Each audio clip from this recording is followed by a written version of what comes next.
सांगली मिरज कुपवाड महानगरपालिका मिरज कार्यालय येथे उपायुक्त यांना आता पीपल्स रिपब्लिकन पार्टी सांगली जिल्ह्याच्या वतीनं सांगली जिल्हा अध्यक्ष एजाजभाई मोमीन या नात्याने मी आता निवेदन सादर केलेलं आहे।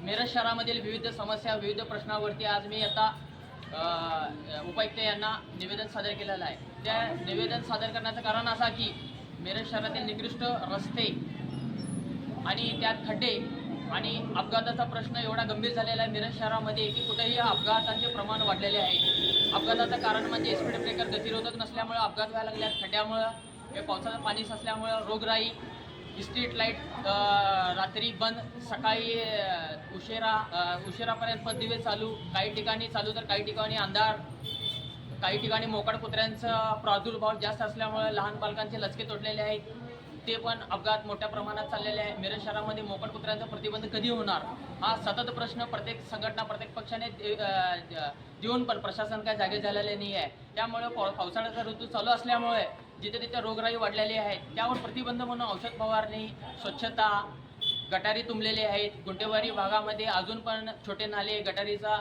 स्वच्छतेचा विषय नाही आहे। अस्वच्छता, मोकाट कुत्री, दूषित पाणी, पिण्याला अयोग्य दूषित पाणी नळाला येत असल्यामुळे वास दुर्गंधी, त्यात त्यांनी वेळोवेळी ते जल विभागाला सांगून परत महानगरपालिकेने तिथं लक्ष घालून तिथं ड्रेनेज लाईन स्वच्छ पाण्याच्या पिण्याला जर लागले असेल, तिथं गळती चालू असेल, त्यामधून जर दुर्गंधीचा वास येऊन दूषित पाणी येत असेल तर त्यांनी त्याच्यावर वेळोवेळी त्याची कारवाई करावी आणि ते स्वच्छ पाणी जनतेला यावं। कारण जनता या सर्व प्रश्नाला त्रस्त झालेली आहे। जनता पीपल्स रिपब्लिकन पार्टीला सांगितल्यामुळं आणि आम्ही स्वतः या सर्व समस्याला कंटाळून आम्ही आज पीपल्स रिपब्लिकन पार्टीच्या वतीने महानगरपालिकेला प्रशासनाला जागा करण्यासाठी आम्ही आज निवेदन सादर केलेलं आहे। 8 दिवसात जर या सर्व प्रश्नाचं जर आम्हाला निरसन नाही केले, मार्गी नाही लावले आणि विकासाच्या मुद्द्यावर यांनी जर का महानगरपालिकेचे सर्व उपायुक्त म्हणा, अधिकारी म्हणा, कर्मचारी म्हणा जर यांनी काम नाही केले तर पीपल्स रिपब्लिकन पार्टीच्या वतीने तीव्र आंदोलन महानगरपालिकेच्या बाहेर करण्यात येईल, असं मी यांना आता सादर केलेलं आहे निवेदनाद्वारे।